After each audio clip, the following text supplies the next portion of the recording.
गेल्या कित्येक दशकांपासून पुण्यातील नानापेठ आणि गणेश पेठेमध्ये आंदेकर कुटुंबीय त्यांची दहशत माजवत होतं. व्यापाऱ्यांकडून पैसे घेऊन त्यांचं साम्राज्य उभं करत होतं. त्याच्यावरतीच आता पुणे पोलिसांनी आणि प्रशासनाने टाच मारलेली पाहायला मिळते.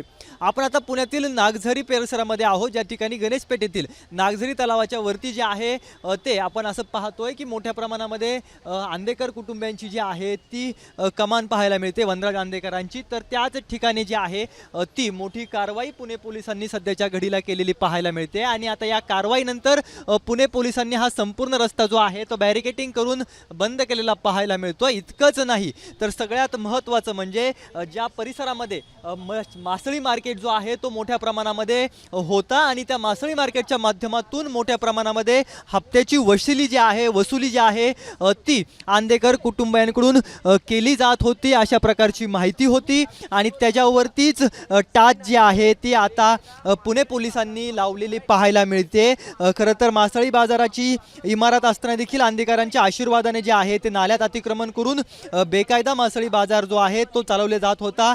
या मासळी बाजारातून आंदेकरांना मोठ्या प्रमाणामध्ये आर्थिक फायदा जो आहे तो देखील मिळत होता आणि त्याच्यावरतीच मोठं साम्राज्य जे आहे ते आंदेकर परिवाराने उभं केलेलं होतं. परंतु सध्याच्या घडीला या सगळ्यावरती टाच जी आहे ती पुणे पोलीस प्रशासन आणि महापालिका प्रशासनाच्या वतीने लावलेली पाहायला मिळते. आपण आता पाहतोय की पोलीस देखील या ठिकाणी दाखल होत आहेत. तर दुसरीकडे हे सगळं मासळी बाजार हलवण्याचं कामकाज आता व्यापाऱ्यांकडून सुरू केलेलं आहे.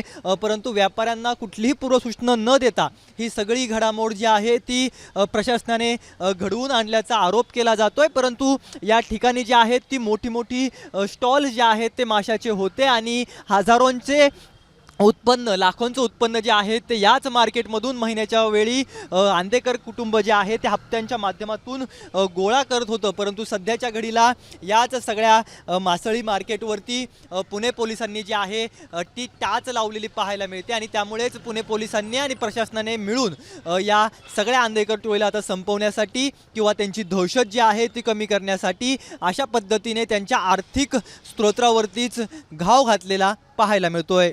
कॅमेरा पर्सन दीप मिश्रासह रोहन कदम, जय महाराष्ट्र न्यूज, पुणे.